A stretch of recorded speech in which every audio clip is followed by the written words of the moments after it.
good morning to you. We are in the morning hours doing a pre-record.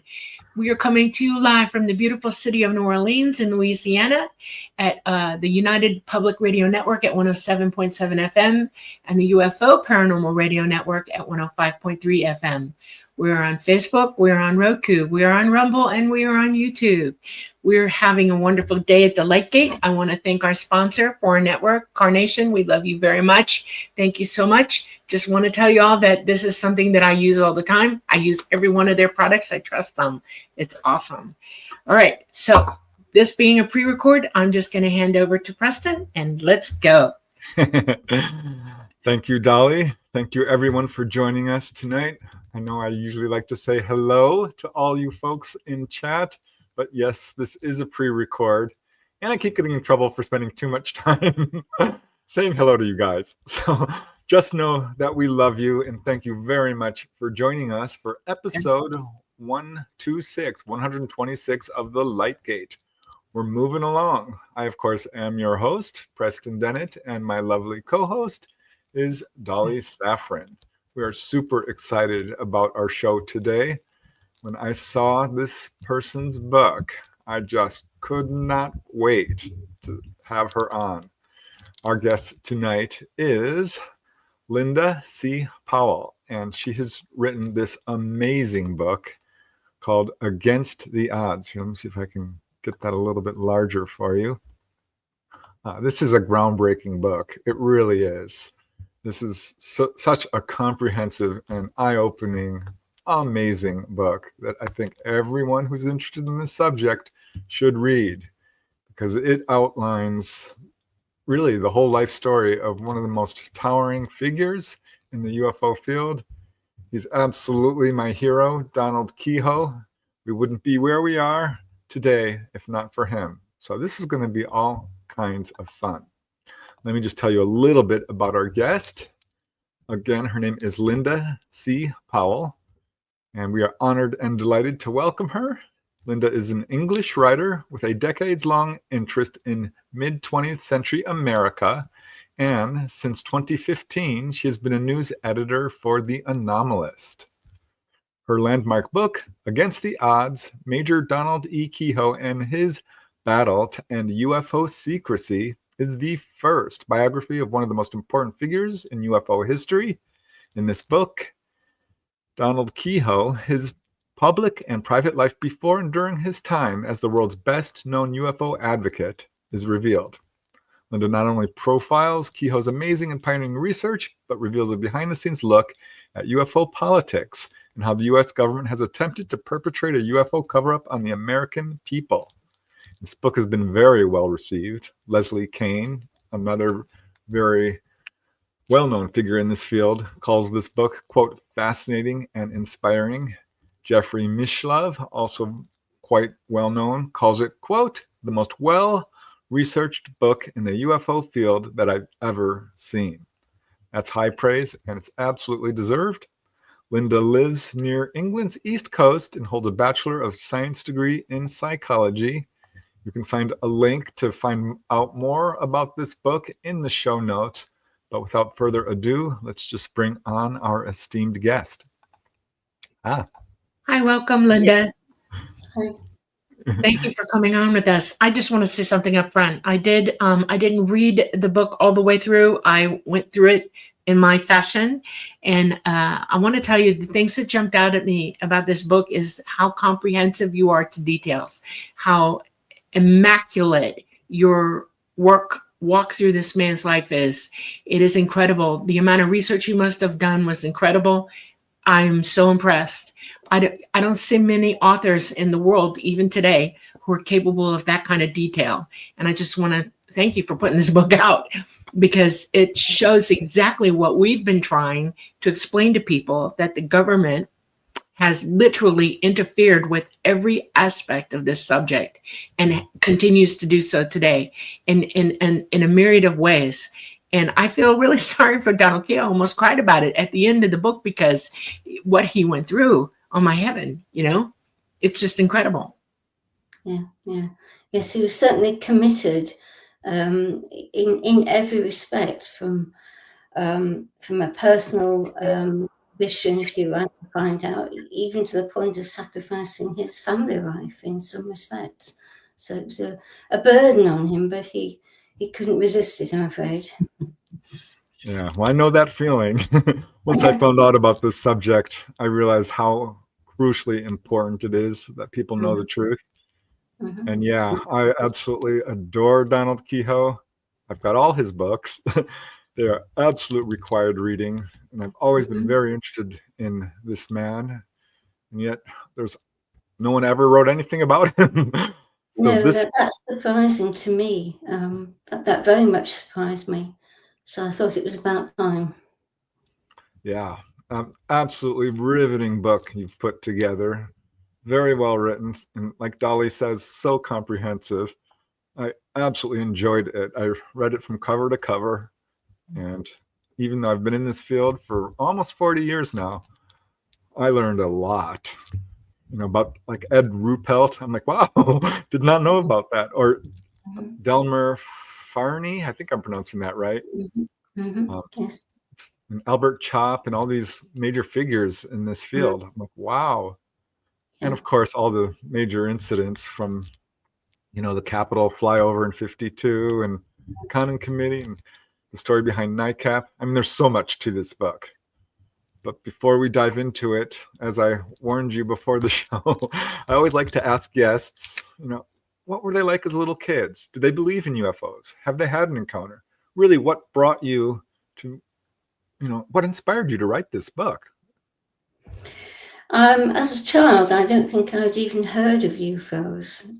But then when I got into my teens, I heard about George Adamski. He was covered in one of the Sunday trash rags.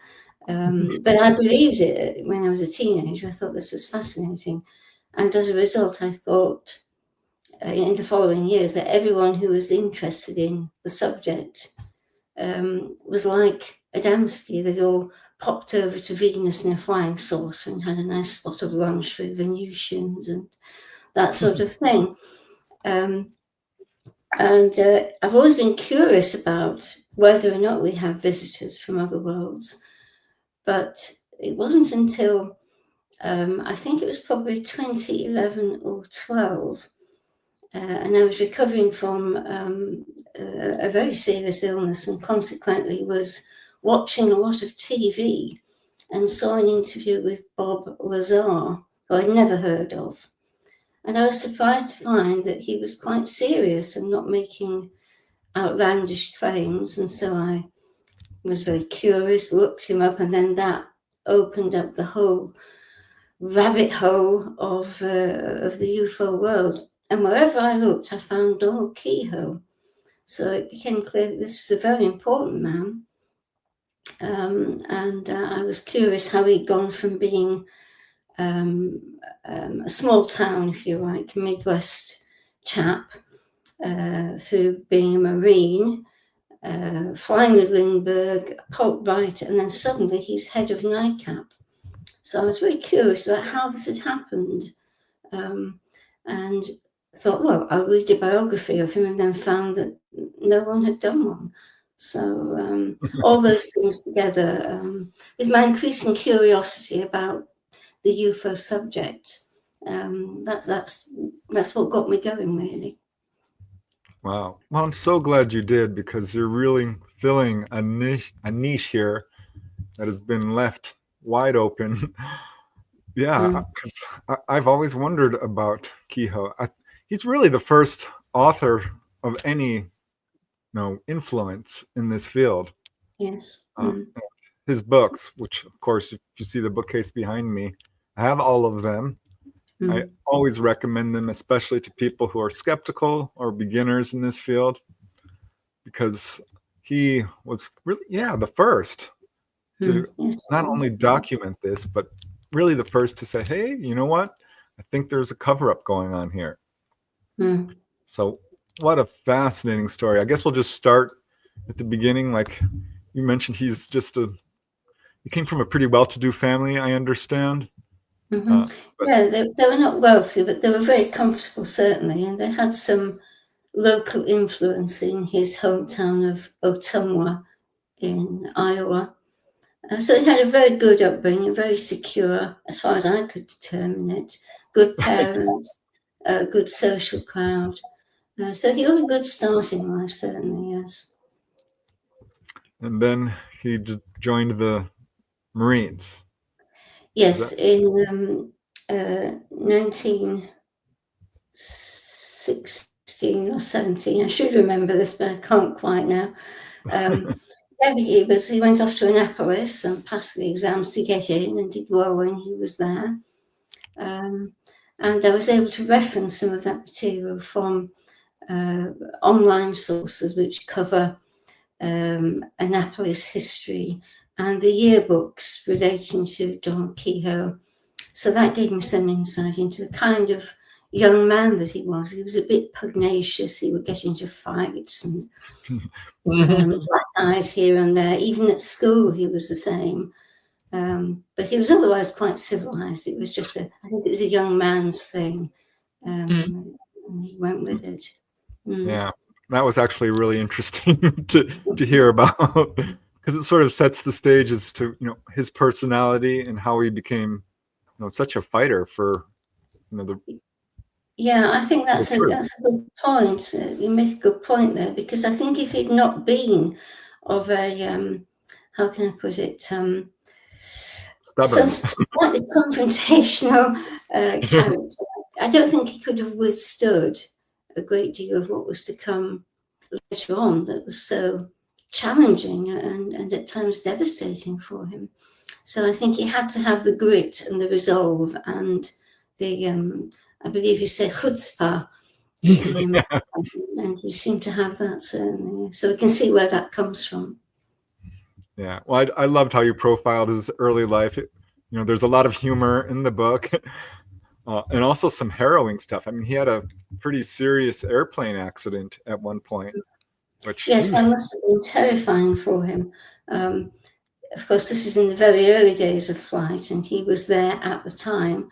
And when he took up that enormous plane, made of wood and wire, and then crashed into the Pacific in the dark, I would have thought that would be enough to put anyone off doing anything forever. But he just coped with it, and this is in the days, of course, before penicillin, and his injury was potentially fatal. And he had a 5-week journey back to America by boat. And then he was in and out of hospital for a few years, and it troubled him right up to the end of his life. But he somehow just dealt with it and got on with it. Very tough, really. Yeah, that one really kind of made me think, because it was that close to, indeed. Him not being able to. The end for Don Kean. Which was so interesting to me, because he had such a powerful influence on this field, and to know all these circumstances that lead up to it, it's like, wow, there must have been guidance there, honestly. Possibly. And also so interesting is, of course, his relationship to Charles Lindbergh. I love that part of the book as well. Can you talk a little bit about that? I could have written more on that, but it would have ended up being a book about Lindbergh and Keyhoe. Much of the material there came from Don's own account in his own book, Flying with Lindbergh. And I was able to source a lot of newspaper and magazine material. And so that fleshed it out. And it struck me that he went from being one of the chaps in the Department of Commerce, where he'd gone after he had to retire from service, to being in this very privileged position. I think I describe him as being chosen above all men in America to accompany Lindbergh, who at that time was the biggest name on the planet, I think, if you exclude royalty and the likes. So this is a tremendous privilege and unique, because prior to that, there had been no similar flights attempted, and America was trying to develop aviation with Lindbergh's reputation and sheer nerve, frankly, to to promote that. So it's quite a coup for Keyhoe to get offered that position, and he felt the honour of that for the rest of his life. He was greatly influenced by it, I think, and he admired Lindbergh enormously. He was quite a prankster too. I did not know that. Yeah, I find that a bit disturbing, really, because I had read from other sources occasionally that Lindbergh's pranks were not really amusing, that they were quite cruel, and that was how I felt they were, given what Keyhoe wrote about his first-hand experience. And of course, we know now what we didn't know then, that Lindbergh had this whole other rather unsavory side to him in terms of his personal values, with the children that he fathered on other women. And so it makes one reevaluate his behaviour at the time with Keyhoe. Was this a fundamentally cruel and self-serving man, or was he, as Keyhoe perceived him, a merry sort of fellow who just liked to play jokes on his friends? I'm not convinced by that. I think Lindbergh was perhaps rather cruel, but everyone will have their own opinion on that, I suppose. But I did want to bring that out because I felt it was important, and not least to show Keyhoe's admiration of Lindbergh in spite of the things that he did to him and to others. He was absolutely devoted to him. I don't think anything Lindbergh could have done would have changed Don's mind. That's an interesting take on that, because Lindbergh has always interested me my whole life. And one of the things that I found interesting about him, and that he was probably a covert narcissist. And his actions spoke wildly of that. They point to it. And there aren't many people who can deal with covert narcissists. And when I was starting to think about Keyhoe and his relationship with him, and the fact that they got along so well, there had to be an agreement between the two of them to put up with each other. Because Lindbergh would, as a narcissist will, use people to their own, their own needs, and it's covering up their inability to be. They have no real. How do I put this? This is a word I'm looking for. They don't have a lot of their own self-esteem at all. They build off of others, and Keyhoe had to represent that to him. Keyhoe is one heck of a guy for Lindbergh to put, want him in his service like that. Okay. He also recognized in him an ability that he coveted as well. And when you look at Keyhoe, and then now that I know more about Keyhoe, I think that Lindbergh knew that about him. He wanted that, tremendously wanted it, because it built him up, tremendously built him up. And I think Lindbergh walked a fine line with Keyhoe and made Keyhoe believe it was all pranks and fun and joy. And that's why Keyhoe perceived him that way and nobody else. See what I'm saying? I think you're in the ballpark there. My feeling was that I think Keyhoe was rather dazzled by Lindbergh and probably overlooked a lot of things. Yes, that too. Absolutely. I think about both ways. Yeah. Strongly, yeah, and I think he did, because Lindbergh dazzled everyone. And to be with him, and Keyhoe felt he was his friend. I don't think he was his friend. I don't either. No, you're right. I think he did use people, and that became evident in his later years. But yeah, Keyhoe, he chose to interpret things that way. In a sense, I think I get it to some extent, because if we try and put ourselves into the position of finding that we're keeping intimate company with somebody who's super famous, you're going to overlook a lot of things. You're going to interpret things to suit a more favourable view, and I think that played into it. It was a celebrity glamour as much as, and we did admire him because Lindbergh had achieved things, and he'd been, I describe him, I think, as having a nerveless self-confidence. He could do things that other people would just never contemplate. That impressed Keyhoe, I think, as a Yes. flyer. And Keyhoe never fulfilled his ambition, but he was very impressed by aviation matters, and someone who'd achieved a great deal was going to impress him even more. Yes. It's funny, there's a saying, never meet your heroes, because suddenly you realize they're not who you thought they were. And I was a little nervous, picking up this book. I'm like, oh, please let Keyhoe be a good man.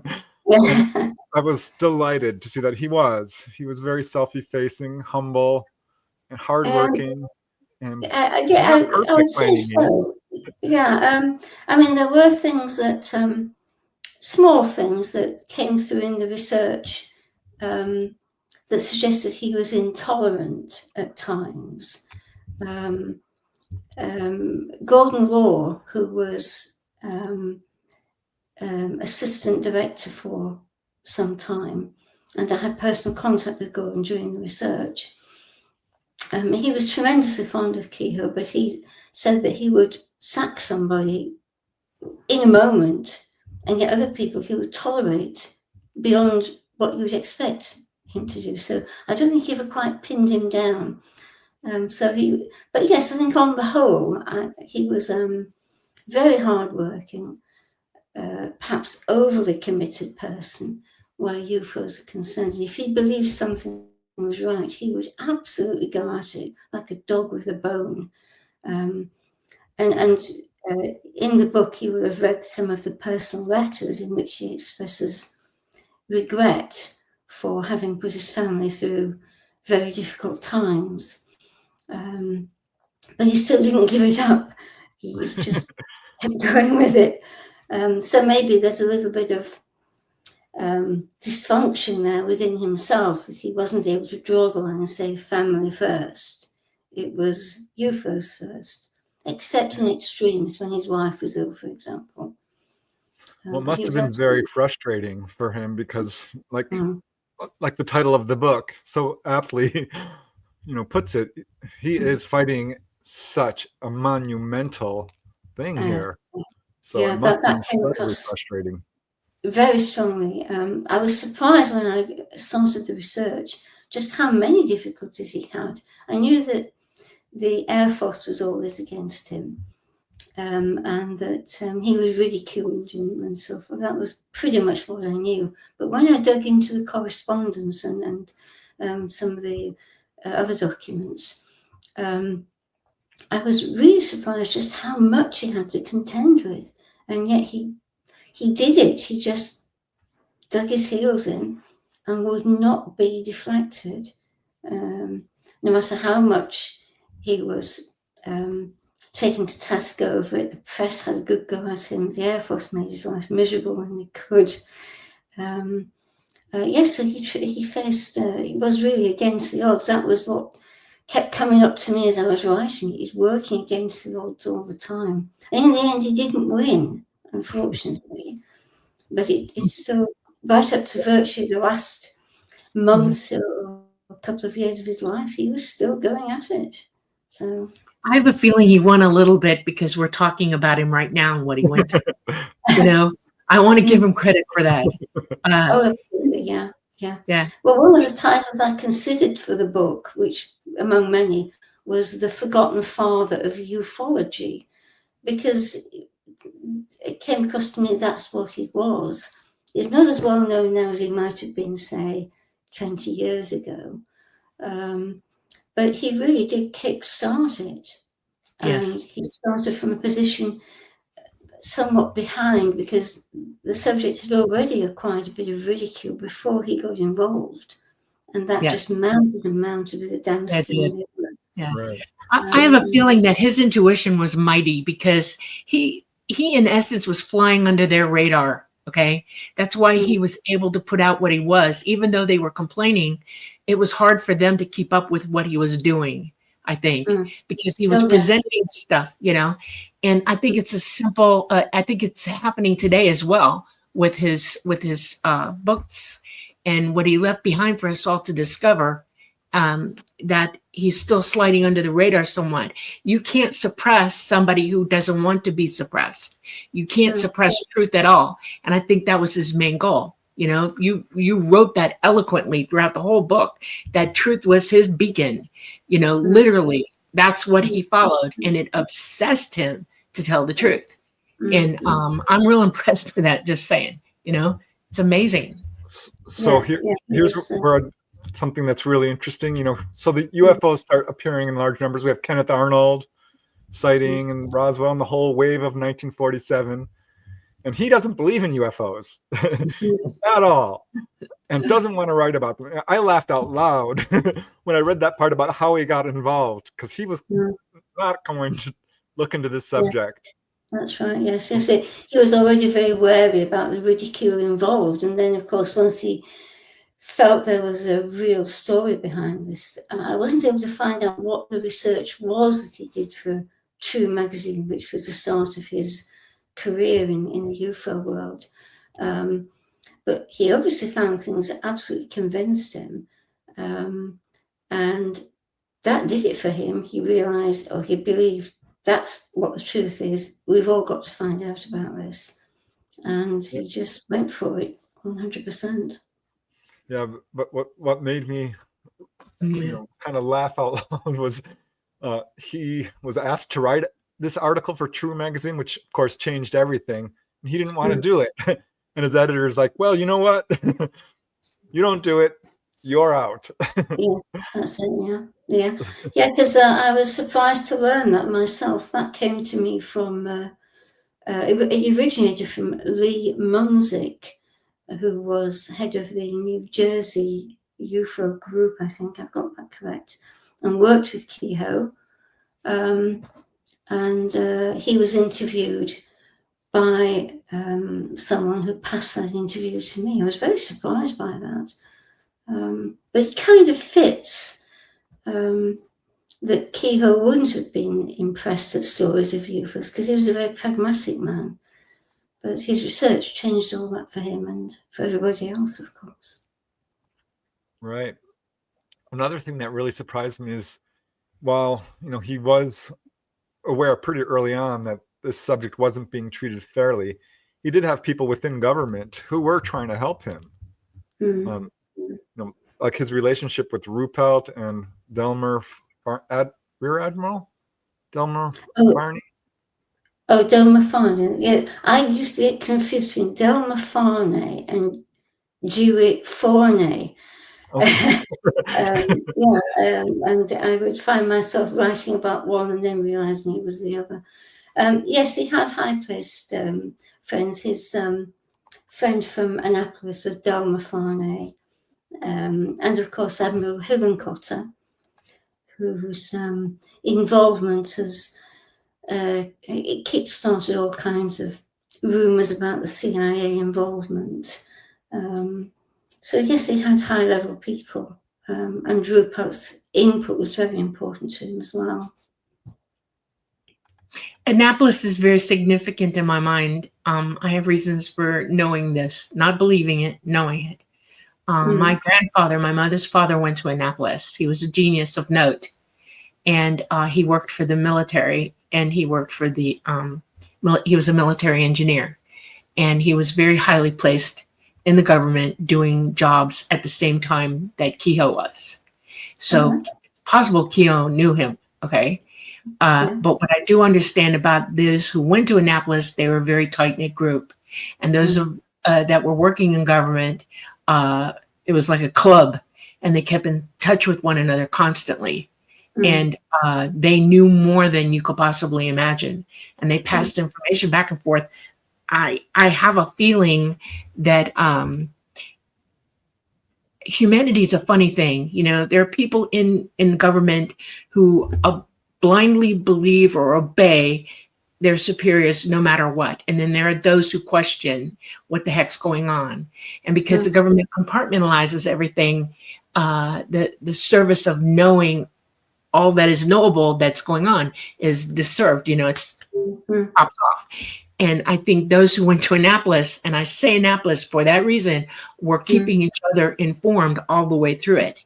And I have a feeling that's why he was informed the way he did, and he had those connections. I think that's a very, very significant part of what he understood and what he knew and how he walked through it. the information through it. I think that's why it was. Yeah.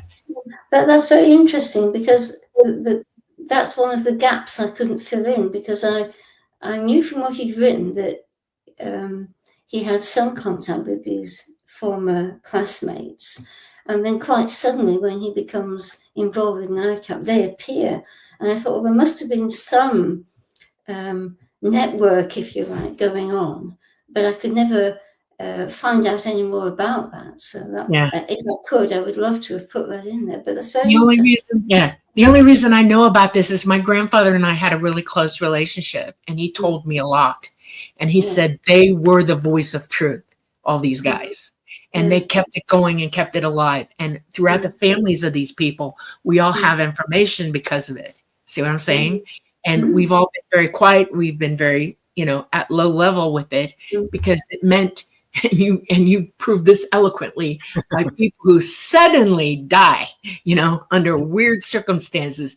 That does go on. And we were all protecting ourselves from all of that. And we all knew better than to communicate it. But later in this part of my life and what's going on, I have no problem steering people in the right direction, how information flowed through everybody, that knew anything. And that it's a real line of information. It's a real line of truth coming through, no matter what the government does, know? Well, that would probably account for why Keyhoe was, had confidence in the people that he knew at Annapolis. Yes. If they were as tight as you have learned, that he would be confident in saying, join us and, tell me what you know, and we'll work together. So that would make perfect sense, yes. So you should write a book about that. I'm wondering, Linda, how long did it take you to put all this research together into a book? This must have taken years. It took 6 years, but it's fair to say that the first 3 years the work was sporadic because I had other things going on, but also because I was having trouble finding enough documents. I found stuff online and was in contact with Gordon Law, and but then in early 21, I was given access to Professor Mike Sword's collection, which then was exclusively available just to him and to others of his acquaintance. And that opened up a whole other view, because there were altogether, I think there were 17,000 documents that came from that collection. I'd already acquired, I think, 2,000 documents from other sources to do with Ruppelt and other communications. For example, with Keyhoe and the Epperson, Marilyn Epperson and Idabel Epperson, and other correspondence between these women. And then the CIA and FBI stuff that is in NICAP's files or can be found online. So collectively, it was about 20,000 documents. And so over really 3 very intense years, I went through those. I left a lot out because the book would have been just enormous. I'd still be writing it. So I had to pare down. It wouldn't have changed the book, but it would have just given more of what was already there. So 6 years altogether, 3 years very intensively. Wow. Yeah, it is a large book, but it reads very quickly, which is very, it was an absolute adventure story. It works on many levels, the book. So I found that really delightful. I would like to just read a little quick quote from the book where you quote Keyhoe regarding his true article, because this one I found to be very interesting regarding this true article that he wrote in his beginning to research this. He said, I had 6 months of preparation, 6 months to go from complete skepticism to slow final acceptance. I was finally convinced interplanetary craft, was the only answer. but saying so under my own byline was a lot different. Yet the evidence all added up. Still a little uneasy, I decided to go ahead. I really felt for that because, it took me about a year when I found out this was real to come to the acceptance of it. And yeah, you risk your reputation a bit. Yes, this is true. Yeah, he was very conscious of that. Certainly, yeah. Yeah, this must have been very difficult. But what's so interesting to me is he felt from the beginning that we're dealing with interplanetary craft. And he stuck to his guns all the way to the end. And even today, we have people who are still trying to, they're skeptics. They haven't done their research, but he did. Yeah, absolutely. Yeah, and of course he had the he was there at the material time, if you like. We look back at his time, and it was history. It's history to us. But I felt, I don't take any position on UFOs. I would like to think they are what Keyhoe believed them to be up to a point. But I felt I could trust him because he knew the people, he'd seen the reports, he'd done so much work, and I was never able to track down any of the contacts that he had who he doesn't name. But he was still right on the money, it seems. He spoke to the right people. He did over-dramatize things. I think he was leaning towards the interplanetary theory a little bit too hard at times, but he was always able to back things up, or I felt that he could. I think that's perfect because there was that going on. They were back engineering things. They were creating craft, interplanetary craft that could fly like extraterrestrial craft. And it was going on as early as that. And they had people all over the world working on it, literally. Okay. And I'm sure that's what grounded and founded him in it. He thought, I don't know. I know he was digging and looking into how that could have happened. I mean, think about that. How can you develop technology from nothing, because they didn't have it before that.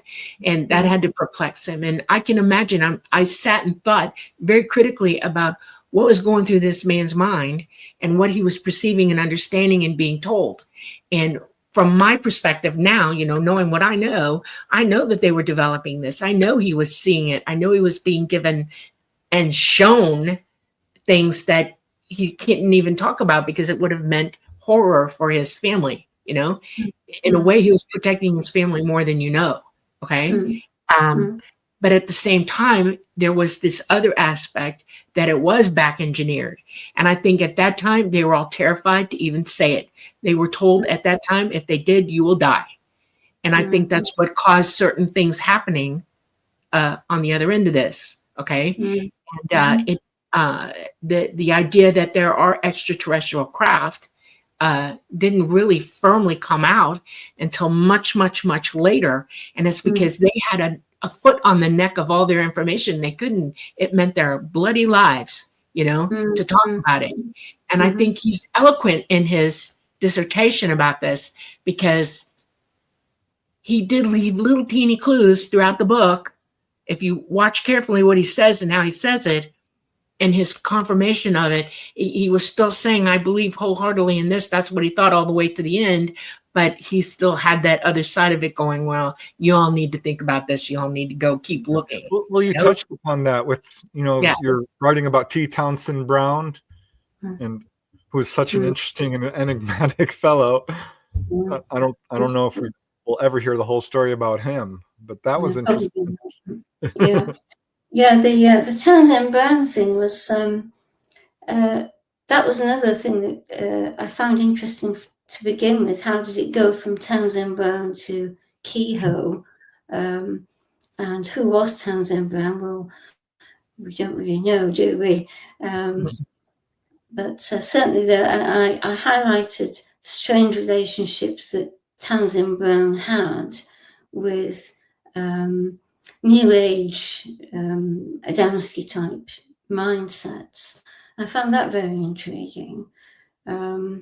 And but as a, it's not in the book, but after I'd written the book, in fact, it was just about to go to press, and I discovered through my family history research that somehow I'm related to Clara John, the lady who founded NICAP in her own way. Oh, there it is. Whoop, there it is. Oh my goodness. You're explaining a lot now. I understand the connections. Okay, that's synchronicity. Period. The end. There it is. This book is pure synchronicity for you. Yes. And I think I may also be related to Len Stringfield as well. I'm trying to pin both of them down to see what the connections are, but so that was unexpected. But certainly, Clara John, Townsend Brown, they muddied these very strange waters in the early days of NICAP. And then, of course, Keyhoe inherited frankly, the mess that was left behind. And instead of giving up and saying, this is not going to work, let's do something else, he couldn't resist it. And there he was, up to his neck in it, really. Yeah. What really was interesting to me about your book is it highlighted how the government not that organized, or was almost in a weird panic trying to deal with this UFO subject. And there was a lot of push, pull, and a lot of confusion. And he's got people feeding him information and others blocking it. And the Air Force's reaction to the True article, I thought, was really telling. Yes, yes, I agree. Yes, I think the most telling part of it is when you look at Blue Book, the stuff I wrote about Blue Book, and how really ineffective it was, and that along with previous projects, Sign, Saucer, and Grudge, and they clearly were designed to prevent or deny that there was anything going on. And ultimately, the Blue Book, you may recall I wrote in the book that 80% of Blue Book's time was spent on Donald Keyhoe, because he was pushing them so hard and they couldn't really push back. But they had the upper hand because they were the official voice. But especially when after Rupert left, and then you get into Quintanilla, who was perfect for Blue Book, didn't want to know, didn't want to do anything. So Rupert was a scare to them, I think. And they were glad to see the back of him, I think. Yeah, that was a very interesting part of the book, because I always kind of looked upon Ruppelt as, not a huge benefit to this field. But to hear that he actually was very helpful, at least he turned at the end. That was another thing. I'm like, oh my God. Yeah, I mean, can you talk a little bit about that whole relationship and how it evolved? Yes, Keyhoe first met Ruppelt in 1952 at the famous press conference with General Samford after the sightings over Washington. And Ruppelt admitted that he was wary of Keyhoe because he read his books in case they ever met. And he was quite tight-lipped. But then over time, after that conference, they sort of became friends, and Ruppelt seemed to be open-minded. And I think I wrote about him treading a fine line between giving Keyhoe what he wanted to know, officially giving him, not going behind the Air Force's back, but not upsetting the Air Force. And then when you look through the letters, you see that the Air Force was very upset with him. But after Rupert left the Air Force, having provided Don with many important documents, properly obtained, nothing secret, they stayed friends for a while. But I think that once Keyhoe got into NICAP, and it seems to me after the publication of NICAP's first newsletter, in which he praised Ruppelt for all his help and for his open-minded view and effectively saying, well, he really believes in this thing, was more or less what he said. I think Ruppelt got the hard word then and was told to shut up. And at that point, because if you look at the correspondence and documentation, you can see that that seemed to be the moment at which Ruppelt turned. And I think he was frightened. I think he must have been. You're right. Threatened. It must have been clear, made clear to him, you shut up now. Yep. And he did a complete reversal and could not be persuaded by Keyhoe to change his position in future. So I found quite a lot of documentation and correspondence on that. And it does seem to me that newsletter, the first newsletter from NICAP, was the turning point for Ruppelt.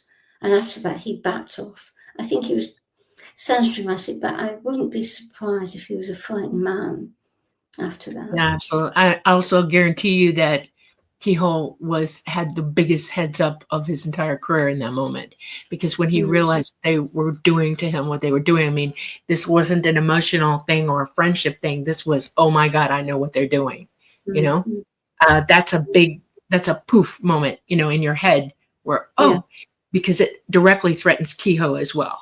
Okay. He became under the same gun, whether you realize it or not. He knew from that happening to him that he was now under that gun as well. And and the fact that it didn't stop him from moving forward with this. I think it dug him in deeper, you know, which is amazing. That took courage. It took. I'm not kidding you. That took real courage. You know, he's the most famous UFO researcher on this planet. Yeah. You know, and being a major, you know, he's got credibility. They couldn't attack him because, like you said, Dolly, he had truth on his side. And that's what I thought was so amazing. But there was another part of the book that I think really illustrated what he was up against. And here I have it right here. Oh yeah, the Gorman case, pilot George Gorman. When he interviewed him, he felt clearly that, you know, George Gorman himself had been constrained in some way. Yes, that seemed to be the first time that he encountered that, where he felt that the pilot had been silenced. And of course, that then was really how it went from there on. Yes, it was a taste of what was to come. I mean, I think that the Air Force, they were exceptionally wary of Don, more than anybody else, because they didn't threaten him. They never threatened him directly, but they just kept working to make him look foolish.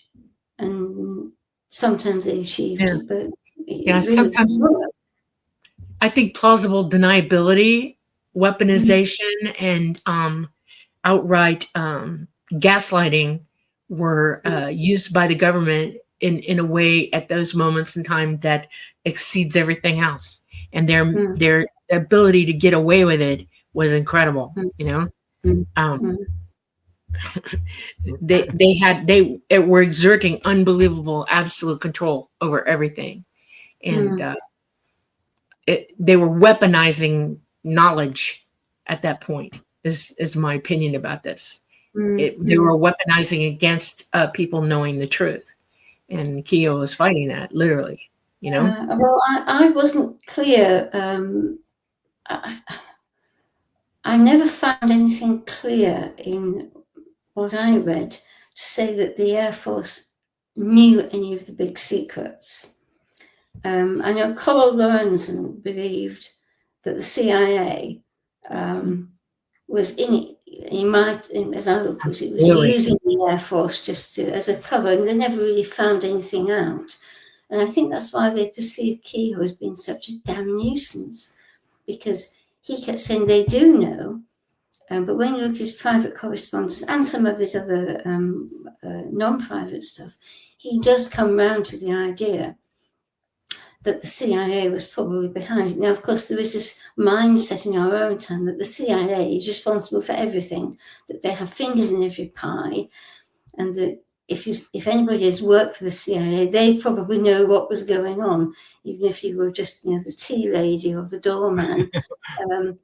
But I did feel that there was some truth probably behind that. There is another agency, and the Air Force was kind of the front, the unwitting front. But probably some people, according to what Don said, he had contacts in the Air Force who said, well, actually, this and that is going on and is being covered up. They were used, horrifyingly used. You have to understand that the Air Force was the eyes and ears of the skies. And that all information filling in from that point, that vantage point to them was key. You know, it was imperative that they operate through the Air Force because of that. And the CIA it's always been known, at least on this side of the shore, by those of us who understand who they are and where they came from, is and I can't use the word publicly because they'll come after me for it. There are those of us who know why the CIA exists and who's operating it.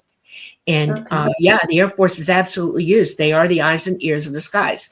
And you cannot deny that. And they were structured for that reason, that way. And so they are an arm of intelligence that is imperative. And that's why they went after Keyhoe every chance they got, because they were used as well to shut him up, or at least try, or to put him out. And being the eyes and ears of the skies, it would have been more apparent for them to say, no, you're wrong, than anybody else, because to do that would have exposed people at the top, and they didn't want that. This is where plausible deniability comes in. That's where that phrase comes from. And it's amazing to me that it's still in operation, literally. You know, they have other agencies now, but it's an arm of the existence of their non-disclosure. You know, that's kind of the conclusion I ultimately came to, is that the intelligence agencies are the ones who are fully behind the cover-up, but it's absolutely at the top of the military as well. But you know what's so interesting about your book, which you illustrated so well, is that their main tool was basically ridicule. And they would bring these people on who were allegedly high credibility, like this one by Jim Danhill, PhD, president of Superior State College. Yeah. Oh, yeah, that they would do. Yeah. I found it funny. The terminology of the day that you were using to describe some of the things they were saying made me laugh. Not in a good way, in a bad way, okay? Because it's like we have language now that would make that so minuscule, okay? But they were using everything of the language of the day to make him look stupid, idiotic, misinformed, blah, blah, blah, you know? I literally used every quiver in their word palette to come up with everything they could say about him. It's amazing. Yeah, that's true. Another very, very interesting part of the book for me was how he felt about the whole contactee phenomenon with George Adamski and Daniel Fry and Howard Menger, which was, you know, he wasn't happy about it, was he? By no means, no. They were constantly a problem to him, because he wanted serious investigation and work on facts and get serious people involved.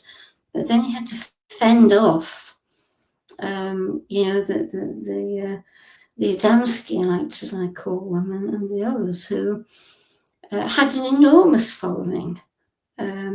So he was against the odds very much in that respect, because he couldn't stop them. I think I quoted from David Jacobs' book, the name of which just escapes me for the moment. He gives a very good description of how the contactees operated, that they said they'd had these experiences, but they were very different to those more credible experiences, who often were very frightened by what they experienced. It was nothing nice about popping over to Venus and Saturn, you know, to speak with nice people. Don was absolutely plagued by them, absolutely. Yeah, well, I absolutely feel for him. That must have been very hard, because he's, you know, every time people are asking, like, where are they from? All these contactees jump up and say, oh, we know the answers. And He's like, we really don't. No. Yeah, that's why he didn't have the same appeal as the contactees, because he couldn't answer those questions. So he didn't feed into the imaginations of those who believed Adamski and so on. It just wasn't fascinating enough for them. There wasn't enough proof from them to garner his interest in understanding or trying to use it as information, because back in those days, people didn't have the ability to come forward with information that would have nailed it for him. We didn't have the technology we have today. We didn't have the education of the people who were reporting as contactees. It was a very diverse group of people worldwide. And we had a government who was absolutely aware that they existed and were telling the masses that they're crazy people. There was a lot going on with that. They were the most oppressed group right away because they were too close to the situation, and he didn't have the benefit of knowledge from that. And as anybody with any brains back then would have shunned it, he had a clear mission toward what he was going for, and I applaud that. I really do. I wish that he had run into an experiencer who could have given him more information that he could have got anywhere else. But I don't think they were available then. I really don't. No, that's true. Yeah, I think he just had to judge it on what was available to him, in a sense, and that was that group, and they got so much publicity and badgered him so much. And of course that means that people who had credible experiences were reluctant to come forward. Exactly. And that's not changed. Right. So, that whole ridicule technique was very effective, wasn't it? But he did have friends like Albert Chop. Can you talk a little bit about how Albert Chop helped him get? Because wasn't he the one who helped him get documents from the Air Technical Intelligence Command? Yes. Al Chop was. He worked for Dewey Fournay, who was pro-saucer, and worked in, you'll have to remind me where he worked, because I've forgotten a lot of the titles and places. But he was answerable to General Sanford along the line of command. And he was quite happy for Al Chop, who was Public Information Officer for the Pentagon at the time, to help Keyhoe. As long as Keyhoe asked for the right things, then they would be provided to him. And so he was part of the short-lived openness during General Sanford's time. He was skeptical, but then believed, as it were, after the Washington sightings. And he was very helpful to Keyhoe most of the time. So he was very credible to Keyhoe. Yeah, it's so interesting because it showed how fractured, I think, our government was, because Keyhoe finally decided there were like 3 different groups, sort of subsets of behind the cover-up. That was so interesting. Group A, B, and C. Do you remember this? Yeah. One group believed, the other didn't believe, and some sat on the fence. And somewhere along the way, they said, "Well, we don't really know." And so there was no fixed view that came through to Keyhoe from those sources. So that probably perplexed him quite a bit, I would think. In spite of having other sources who said, well, yes, this is actually happening. So he was always in a bit of limbo, I think. Yeah, it's just so interesting. And also trying, there's the very famous Tremonton, Utah film, which now we all take for granted. And it's in the public arena, but it was not so back then. And he was trying to get information on that and had a difficult time. He was quite frustrated by not being able to get access to that. And then when the Air Force, in fact, put out its own film, or the retired officers put out their own film, which showed it in public cinemas. So that was an unexpected development there. But that typified the the problems that Keyhoe and others had, they would have something which ought to have been examined and allegedly was, and was then denied. And he came up against this all the time. So interesting. But yeah, he definitely had a friend with Albert Chop, Al Chop. Because here's a quote from Chop. This is so interesting to me. This is in the book.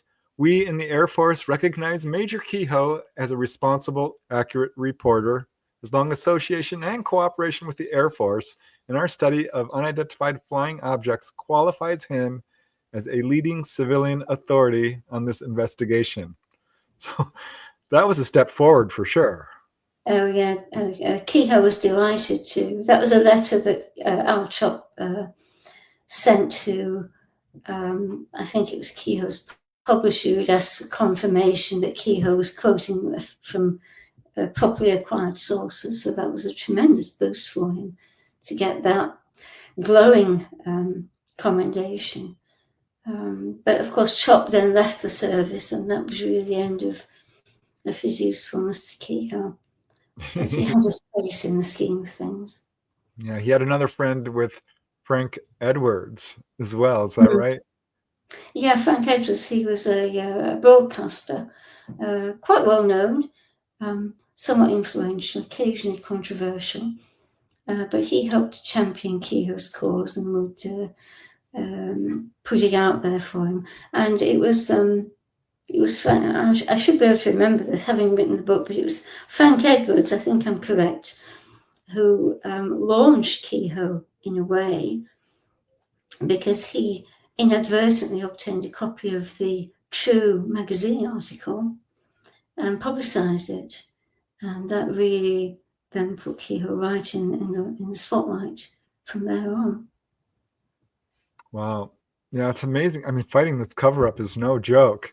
He found out about that Air Force, what would I call it, a law, I guess, JANAP 146. Yeah. Which prohibits people from talking about UFOs? Yes, I think that's because there was the other one, AFR 202 was the other one, wasn't it? Air Force Regulation 202.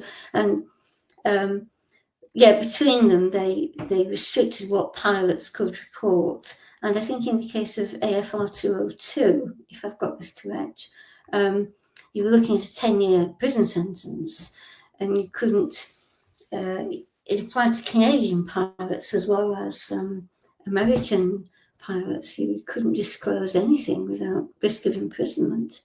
And when Keyhoe found out about that, he was unimpressed, to say the least. And he would always put those documents out to say, look what's happening. This is the kind of gagging that's going on. So they were very important to him. Also, I thought that was very interesting is when APRO, the Aerial Phenomena Research Organization, came into existence, and they were very supportive of him. Well, at the same time, there was a little bit of clashing. Yeah, he would never I heard about that when I first started researching Keyhoe, and the word at the time was, the only version of events I heard was that they fell out because they disagreed about the little men, otherwise known as little green men, because Powell was open to the idea and Keyhoe was closed. But when I dug into that, it seemed to be a case of one incident that had so annoyed Coral, who I've learned from, I won't say who, but I've learned from other sources who knew her personally, that she could be very vindictive. And if you upset her, then God help you. And she would turn against you forevermore. And that seemed to have been Keyhoe's experience. She was wonderful to him until he inadvertently, I believe, insulted her over the issue of the Carl Jung membership of APRO and his status there. And that I felt that was the real reason why she turned on him. And it was quite sudden. And it was very vicious. I mean, her own letters that I found, left absolutely no room for doubt. She hated him with a passion. When did she state the reason for the hate? Did she expound on it? She didn't specify, but she skirted around the issue. She mentioned, obliquely mentioned the Jung incident in one of her letters. But when you put it all together, it seemed to me you had the pieces of that jigsaw, that it wasn't the little men, because they had corresponded on them before, and they were happy to accept each other's views. And Coral, she adored Keyhoe. I mean, she went completely over the top in her praise of him. Yeah, how could you not? She did, when she talked about something about his work being greater than all the something or other of the Roman Empire. I can't remember what the phrase was. So I'm curious, is it possible that she did not want Keyhoe to have anything to do with Jung because she totally 100% did not believe? I'm serious about this, okay? What he was expanding or saying or doing, all of his work, whatever that was invalid in her mind in some way, and that she considered him a dangerous voice in all of this. No, I don't get that impression at all. No, I think no, not at all. I think they were on the same side of the fence as far as the reality of what people were seeing. I think it was purely a personal grudge that she held against him, because she felt, understandably, I think, humiliated by what seemed to be a triumph for her by getting Jung on her side, and then Jung rejected her. And Keyhoe, as I illustrate in the book, did it many times. He would unwittingly put his foot in it and not realize how he might be insulting or annoying or inflaming someone. And he wouldn't have known that side of Coral, because from what I've learned about her from other sources, she could be very charming, she would be very supportive until you upset her. And then her hath no fury, you know? I think, Carl, this is my personal opinion, and this is an opinion that I got from ET. Okay, this is how it was explained to me. Is a contactee, by the way. Yes. Yeah. That he was a literal double agent in all of this. He was a misinformation and disinformation person. Carl Jung, you're talking about? Yes, that he would say things at first, and then he was slick as a whip, or slick as a slide. I guess that's the best way to put it. You don't understand what he was capable of doing and perpetrating. And I think that she understood it. You couldn't put anything past this woman. I know who you're talking about. And he said something to disavow her, literally to shut her up, because she may have been getting too close to something as well. And poor Keyhoe was in the middle of it, between the two of them. That's what I was told. That's what I was informed. Well, it was interesting because you did mention that Carl Jung ultimately, he wrote the book UFOs: A Modern Myth, Seen in Our Skies. In reality, he told, if I remember this correctly in your book, he told Keyhoe that actually, I do think you're right. These are interplanetary vehicles. Yeah, I think that might have been when he spoke to, that came from the book written about Lindbergh by, I can't remember the author's name, and his research found that Carl did say to Lindbergh that he believed the stuff that Keyhoe was writing, and that there really was something to his claims. And I think I made the point that, well, if that's what he really believed, then he was not being fair to Coral and Keyhoe. Yeah, that's what a misinformation and a disinformation person does. They get your confidence, they find out what you believe, and they'll play with you to get any information from you they can, because they're going to turn it and twist it another way. And that's exactly what he did. And it's sad to me that happened. And women are, I'm sorry, when you're intuitive, you're intuitive. And I think that he did something that set her off, and she went, nope, not playing with you anymore. And I would not have blamed her one bit for it if she walked into that. This happens to me. I run into this all the time in this quote unquote ufology thing. I run into people all the time like this. And it's a minefield. And what you're explaining, even through the book and writing about him, what the minefield was that he was walking through. It was like bombs were going off all around him all the time, information bombs, you know? Well, I was not happy with Carl Jung's book because I felt like, he was misrepresenting. Very much so. This, I hate that word, phenomenon. That's what made him slick in my mind. He was very good at what he did. Very good. So another super interesting aspect of your book was Donald Keyhoe's TV appearances. Like on the Betty White show, I think, was that the first? But there was one, he did several TV appearances. He did several, yeah. I don't think Betty White was the first. I'm not sure, but he was, he would get on TV whenever he could. I wasn't able to find a copy of the Betty White show. I assume it's been deleted long ago. But always very keen to get on TV. He figured out that if you one appearance on TV, I think he described as worth, 1,000 books or something. He found it to be very productive and helpful. So he was keen for TV very much. Yeah, it didn't always go that well, though. Like when he was up against Donald Menzel, and they gave him, 20 minutes, and he gets 7? Oh, yeah, that would be the Armstrong Circle appearance. Yes, it was. It was the Armstrong Circle, I think, is the one we're talking about. And yeah, he had to negotiate with the production team to get more time, and they wouldn't give it to him because the Air Force was leaning on them. And in the end, the Air Force did a completely put-up job, and left nothing for Donald, really.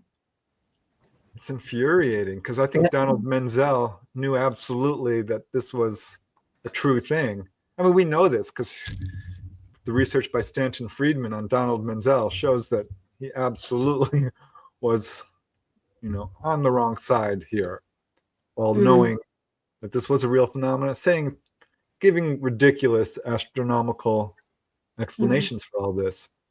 And wasn't there one TV show where they actually cut him off during mid-speech? That was the Armstrong Circle, yes. They faded him down. It turned out he didn't have anything wonderful to say, but because he began by saying, and now I'm going to reveal something that has never been told before, something like that, they thought, oh my God. That scared the heck out of him, didn't it? It was a program, so they had to, they had no choice but to fade him out. But that was then received very badly by the public because they thought it was censorship. And that actually did a favor for Keyhoe, because a lot of people believe the Air Force in that program. They believe their story because they spend a lot of time ridiculing contactee stories, which played into their agenda. Yeah. But so many were outraged by that fading out that he actually helped his cause a little bit, so it wasn't a complete disaster. Yeah, they still do that today, by the way. Contactees are at the bottom of anybody's list, government-wise, military, all of that. That's why they're not included in congressional hearings. They won't touch us with a 10-foot pole. They don't want to hear from us. That's disconcerting, and it's probably going to continue because it doesn't fit the narrative of where they're going with this. And it will never fit their narrative. That's sad, but true. I think, Don was open to, he was not closed-minded about contactees, but it was that he needed them to come up with something to show that this contact had happened. And people like Adamski were just not doing that. And they were hoping to bring the subject into disrepute. But he always said, if somebody comes forward with something that actually shows this has happened, then he will be, I think he would have loved for that to have happened. But because of the contamination of the subject. Right.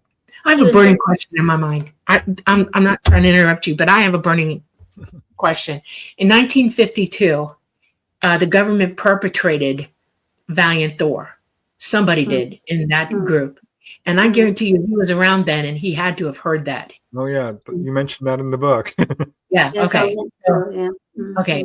If I'd heard that then, I would have lost my mind and know that was complete BS. Okay. Yes. And I think that's what I think that might have been a strategic move on the military industrial complex to get two things out of one, Yeah. 2 birds with 1 shot. And that was to totally perpetrate the insanity of contactees with a lie. Okay. And try to make it look real. And if he's watching this and hearing that, he's probably thinking to himself back then, who do I believe? What do I believe? There's nothing real going on here that I can quote unquote see, that bothers me a lot. Just saying that the government was so embedded in what they were doing.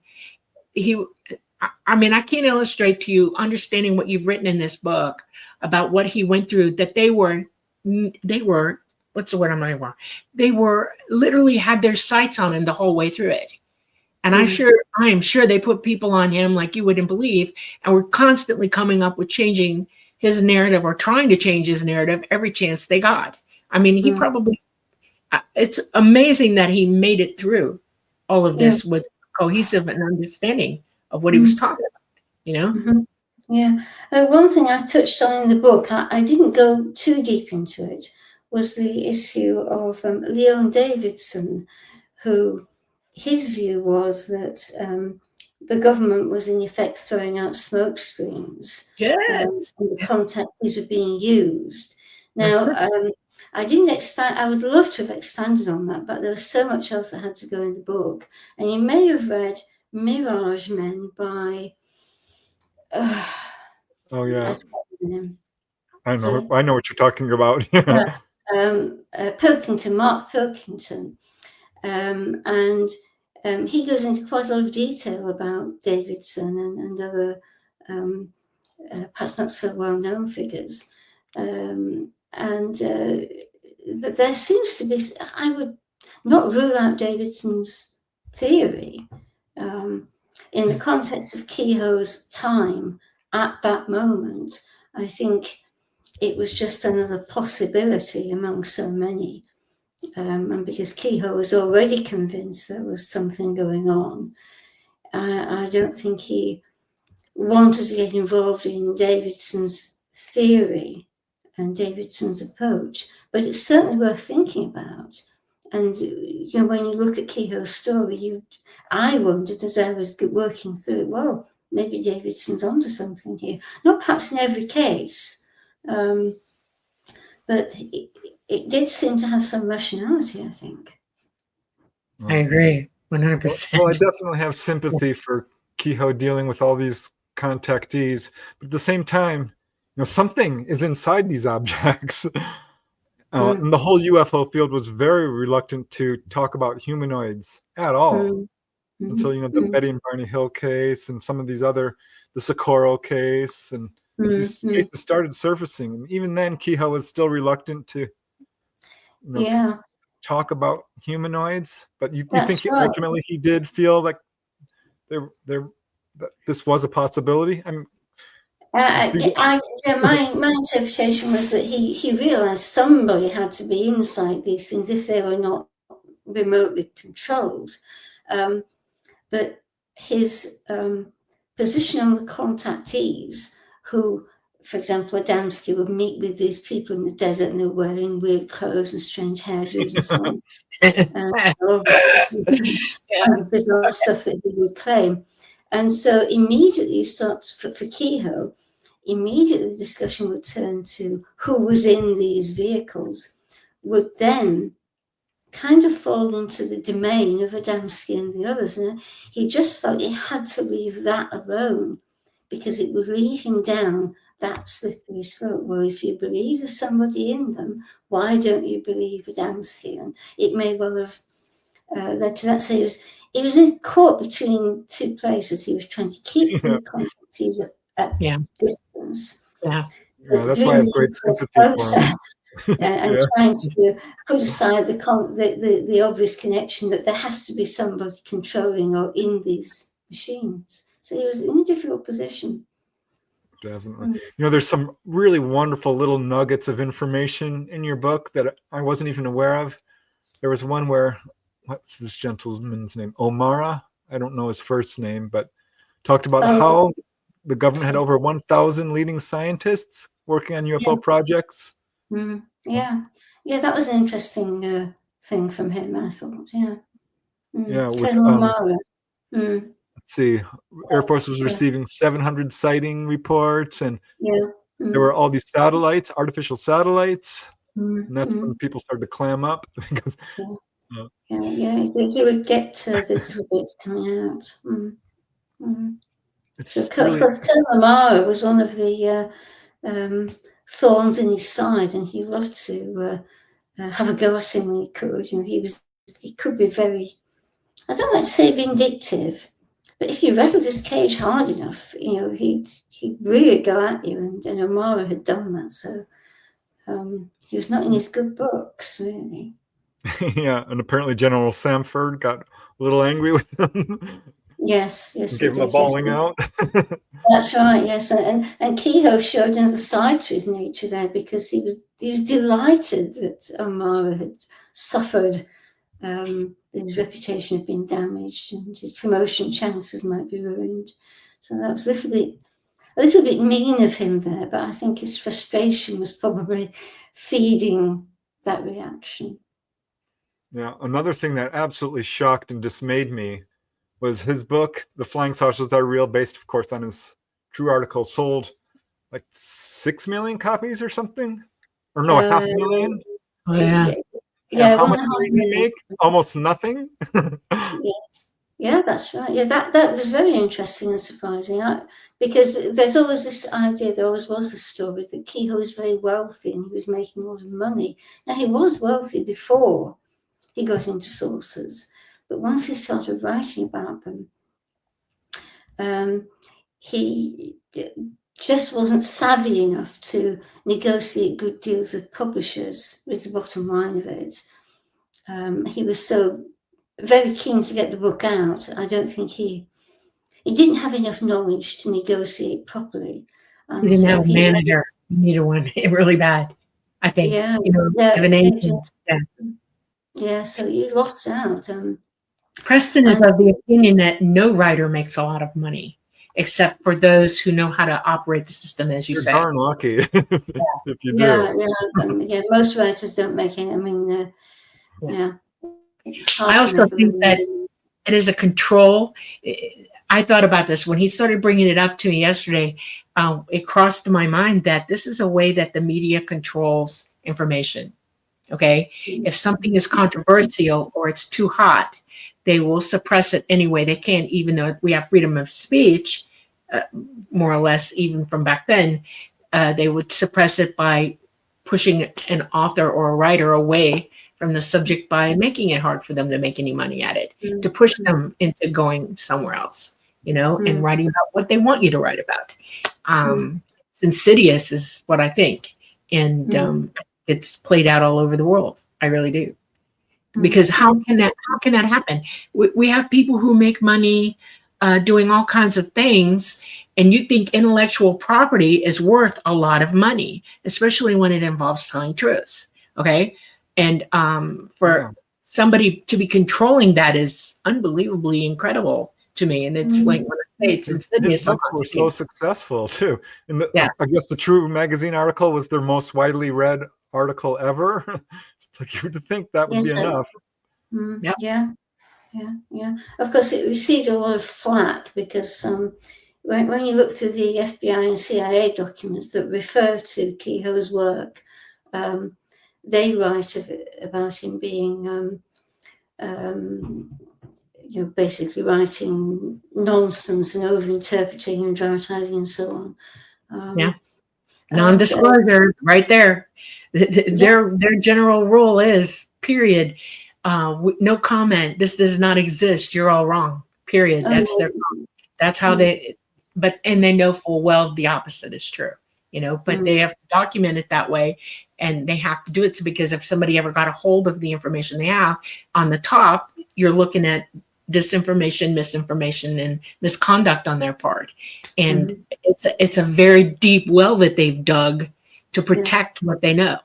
And they're not going to let it go. They're not, not at all. Yeah, well, Keyhoe, of course, was trying to operate in that very that environment, which, of course, I just think is even worse now today than it was in his own time, because things are more difficult now in almost every respect. So I often wonder how he would have fared today. That's a good question. I hope much better. I think maybe he would have been taken way more seriously. He would have had more chances at information. I mean, what he got was incredible. I mean, think about it. He got information that, I'm not kidding you, not anybody else could have got. Well, due to his connections, yeah. That was also crazy. This came across in your book. I think there was a quote from Ruppelt that Donald Keyhoe could basically read minds. He was very intuitive. Well, actually, he was insulting him with that remark. Yeah. Oh, was he? Yes. Ruppelt. Hynek described Ruppelt as being like a weather vane. I refer to that quite a bit in the book. Oh, that's right. Yeah. And what Ruppelt was trying to do with that remark you refer to there, he was writing about the subject, but he admitted later that he felt it prudent to insult Keyhoe because of what the Air Force had said to him. So that was one of his insults. So that's quite discouraging. But Keyhoe seemed to take that on the chin, and didn't lose his friendship or he didn't break the friendship with Ruppelt over that. Many another Coral Lawrence would have, I think, but Keyhoe didn't. Maybe he was just jealous that he was able to get that information, that it might have been a friendly, back and forth between the two of them, Yeah. We only have like 20 minutes left. We have 20 minutes left on the show, and I want to touch upon NICAP definitely, and how that all, because NICAP was influential, but only for a short time. I mean, this was a rocky organization from the beginning. And so can you talk a little bit about how NICAP formed and Keyhoe's role? NICAP came about through the mysterious circumstances we touched on with Townsend Brown and Clara John, and also her friend Rose Hackett, who became NICAP's secretary under Townsend Brown. There were many doubts about Brown to begin with because he was a bit of an unknown, didn't have much money, and didn't, according to Maurice Jessup, I'm sure you're familiar with Maurice Jessup, Jessup hit the nail on the head when he said, well, Brown doesn't really know enough about the subject. He's in it to make money. So there was a big breakup in January 1957 after 3 months of Brown being in charge. And then when Keyhoe took over, he realized what a mess, financial mess had been created. And on the day that Keyhoe took over, NICAP had $1.40 in the bank. And that was it. And they had thousands of dollars of debt. And so that really set in motion the financial problems that Keyhoe was trying to counter, along with all of the other stuff, the Air Force, the press, the contactees. And so it was an ongoing battle to manage finances, keep contactees at bay, battle with the Air Force. And Keyhoe was always intensely irritated by anything that was critical of him or NICAP, and he would go to great expensive lengths to rebut it. So that didn't help NICAP at all. Membership was up and then down. And the biggest burden, in fact, according to what I found, on NICAP was the cost of their newsletters, the cost of publication and postage. was the most damaging financial burden that they had. In addition, they couldn't get tax exempt status, which had been one of the initial expected benefits they would have under Townsend and then under Keyhoe. And coincidentally, I think not, in 1970, after Keyhoe was kicked out and a suspicious character called John Acuff took over, suddenly tax exemption was granted with no argument, no explanation. They just gave it to them. That would be the government takeover of NICAP right there. Literally. I'm not joking around about that. It would have been the government. No, I see where you're coming from, because I know there are theories that the government and CIA or whoever actively worked from within the organization.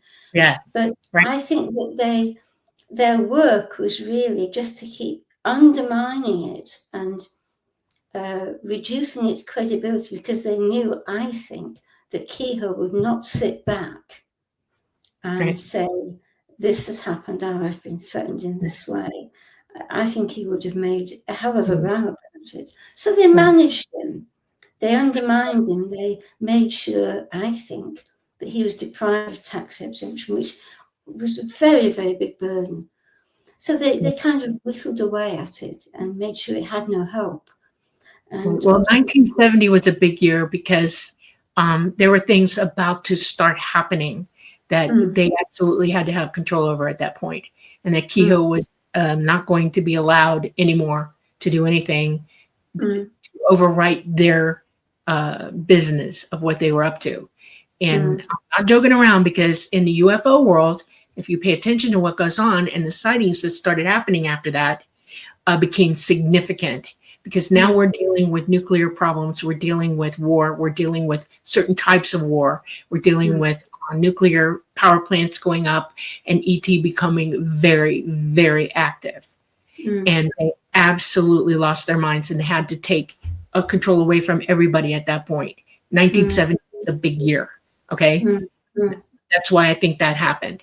And if you gather all the information worldwide about everything was being cited versus, and trying to separate in your mind what was industrial back engineered versus what was coming in from extraterrestrial, there was a definite presence at that point. There was a presence before, but it amped in 1970. And that's when they started locking down on everybody, because they absolutely had to control the narrative. Yeah. They were paranoid and afraid. Literally. They were spreading it throughout their ranks like crazy. They didn't understand. Well, they did, but they were afraid, literally afraid of what was about to happen. Well, in Keyhoe's last correspondence that I was able to track down from the 1980s, he did write to the then, I think he was the head of MOFON, whose name I can't just bring to mind. Walt Andrus, probably? Yes, Andrus, yes. And he said in one of his letters that he had discovered what was going on behind him getting thrown out of NICAP. Now that surprised me, because to me it seemed clear it was mismanagement and personality stuff. But he said he found out something else that would be absolutely, he didn't say absolutely devastating, but something of that ilk. So it's interesting that you say what you say. Yep. Maybe that was what he was referring to. He was, absolutely. I know it for a fact. I know for a fact it was. My heart broke reading in your book about his struggles to keep NICAP together and make it an effective organization, trying to clean house, and it was filled with unsavory characters who I think did not have the effort to give truth out to the world. Quite the opposite. They were trying to cover this subject up. So poor man. Oh yes, he was under tremendous pressure. I mean, his financial woes were constant. He was teetering on bankruptcy, and he even used his daughter's college funds to put into NICAP. He borrowed money on interest, and I think he remortgaged his house at one point. He just pitched everything he had into it, and escaped. I think to some extent was probably relieved on one level because the ordeal was over, but he still couldn't leave it alone, and was committed to exposing what he could find. And he was still getting information after he left Nightcap, as his letters to Walt Andrus tell us. So he remained active until almost the very end. Wow. I keep hoping, I'm not kidding you, I keep hoping that there's something that he's written somewhere that is timed to come out. And I'm just going to sit back and be very patient about it. But I got a feeling that there's information out there left from him that will surface, you know? I just got to think about it. Yeah. Yeah, I think, just briefly, I will go back to the Coral Lorenzen situation. And the last friendly letters they exchanged, which were in 1958, and they both wrote to each other about their knowledge of something that was going on, that was a terrible thing, the implication being some alien thing. And they intended to work together on this, but then came the fallout, and that never happened. So whatever it was that informed both of them of what that was, one would hope it will still be out there. Maybe someone can find it. And I'd love to see it if they do. Yeah, another very interesting part of the book was your whole coverage of the Condon Committee and what a fiasco that was. Oh my God, yes, that's a terrible thing. Yeah, an absolute put-up job. The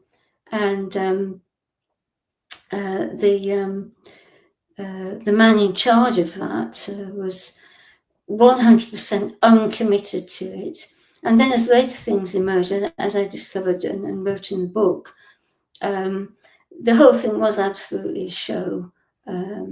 And there was no commitment, no interest, and an absolute commitment to bury the thing, and to bury Keyhoe if they could.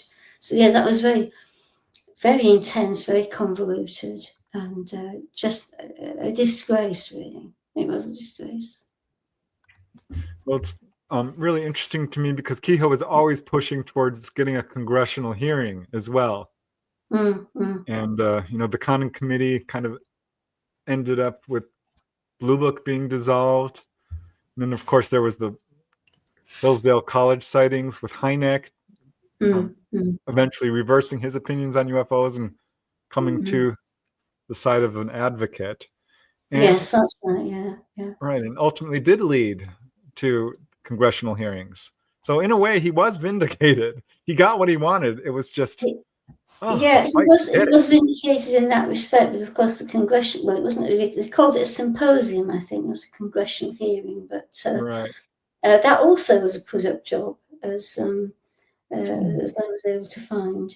So they successfully thwarted him at every turn, eventually, of course, the Condon Committee was the last nail in the coffin, and that nail has never been removed, I don't think.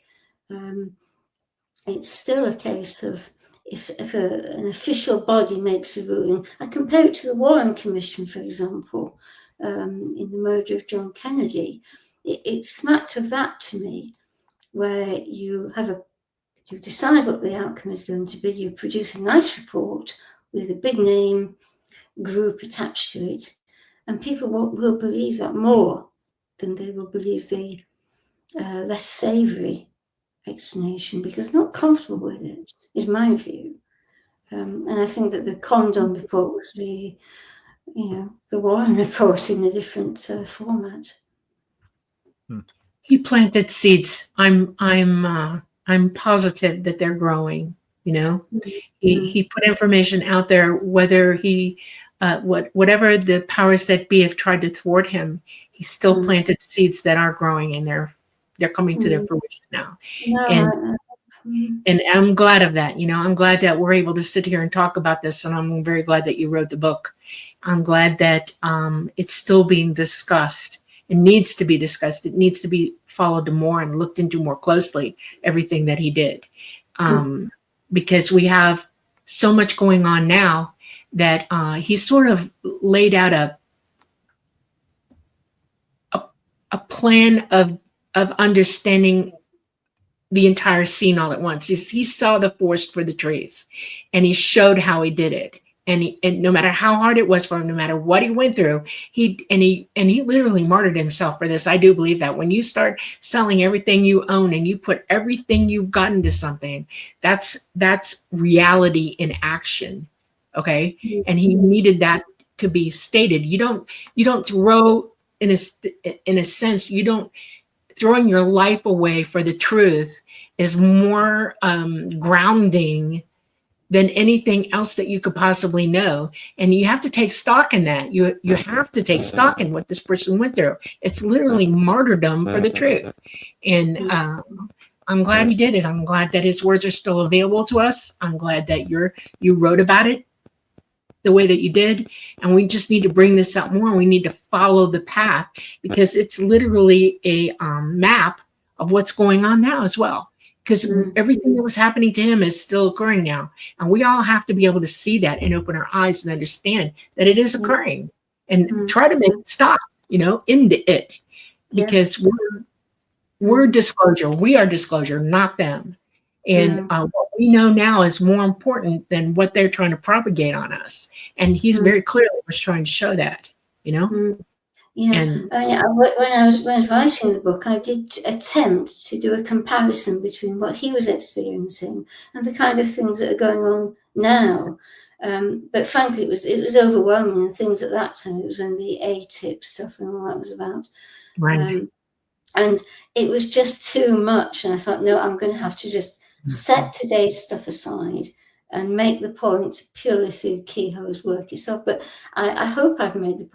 But many people have said I have, that nothing has changed, but what Keyhoe experienced is effectively what's going on now. Exactly. We've made that point. In spades, you made that point. It's framed in gold. It's absolutely true. And I'm glad it's out there. Wonderful. I can't say enough good things about it. It really just explains so much that was going on. I don't think people still to this day fully understand. So I hope the book gets a lot of exposure and does really well, because it's a very important book. It really is. Yeah, I think it has its place in the history of UFO, as an American history, of course, because it was a unique time, so it's within living memory of many people still today, of course. So yeah, I hoped it will bring out Keyhoe's story and bring some view, some enlightenment to that time, that unique time in which he was operating in a unique field. So he was quite a remarkable man, I think. Yeah. I'm interested to ask you this question. I don't know if anybody's ever asked this of you.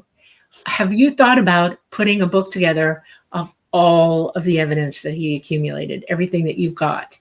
I know that you used it as research for your book, but what would be cool is to show that, put all that out there in a book, bring it. If I had the material, because the problem I found was he would make statements about certain cases and they would get publicity and he would put them in the UFO newsletters and so on. But in terms of his actual material, it's somewhat lacking, I think. I dare say it's there if somebody, probably there's more material out there than has been preserved. And I know there's some in the NICAP files, which I referred to, but I'd have to have a lot more material. I know somebody who might actually be able to answer that for you. Michael Preston. Yes. I'm gonna get Preston. We're gonna talk to him about it and see what he comes up with. He's literally been going through every file that everybody's put, like NICAP, Arrow, all these guys. Well, he has APRO's files have now become.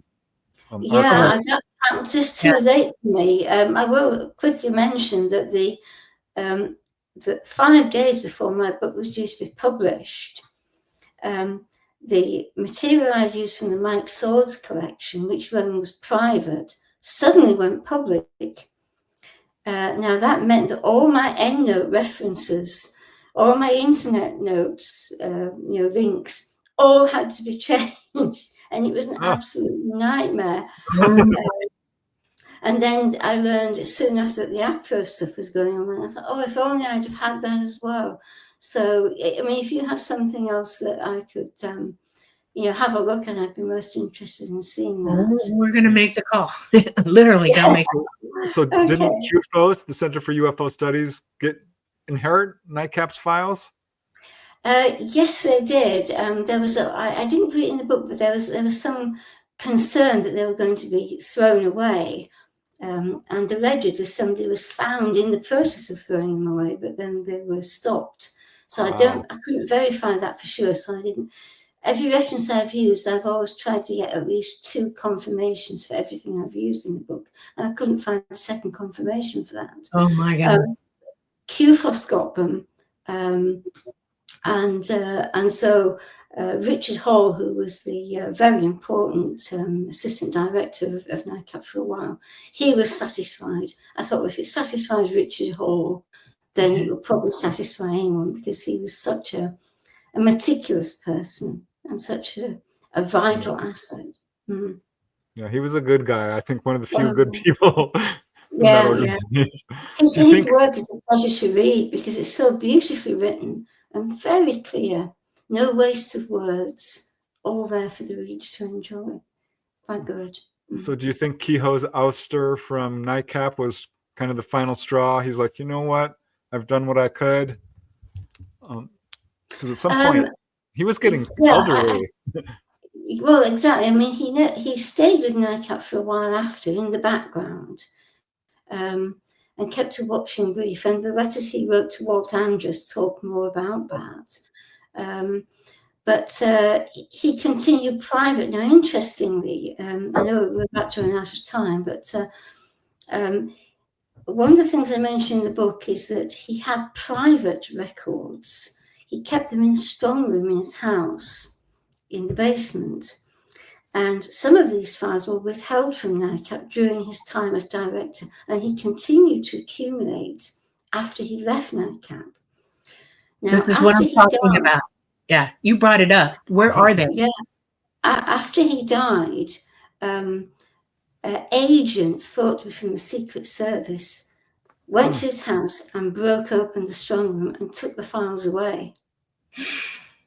Now, my feeling on that is, well, of course, among whatever else he had that might have been UFO related, they would have wanted to know who his contacts, because he kept quiet about his contacts. He gave them pseudonyms.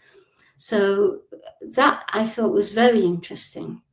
And there's a duplicate. I'm telling you, I believe there's a duplicate to everything he had in that. Wow. And it's gonna surface. I got a feeling. I just got a feeling. He's not that stupid. He's a very smart man. And you don't leave one copy of anything anywhere for no reason unless you stupid. And I don't think he was that dumb.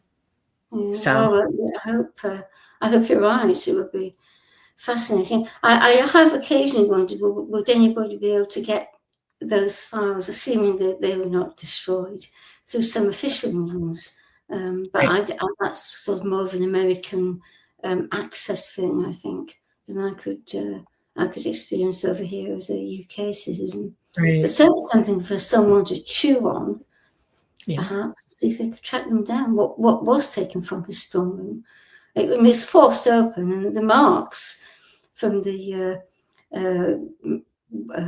crowbars and whatever they use are still there on the frame of the door in his house. So, wow. Well, we're just about out of time.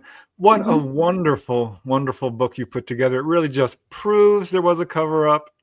Absolutely vindicates Donald Keyhoe. So thank you so much for writing this book. It's absolutely a true asset to this field, and for coming on to our show. I am just so delighted. It's been absolutely illuminating conversation, and I truly recommend that everybody check out this amazing book. What a wonderful job you did with this. Well, thank you for your comments. I appreciate them, and thank you for inviting me. I've enjoyed speaking with you both very much. So are you planning on another book?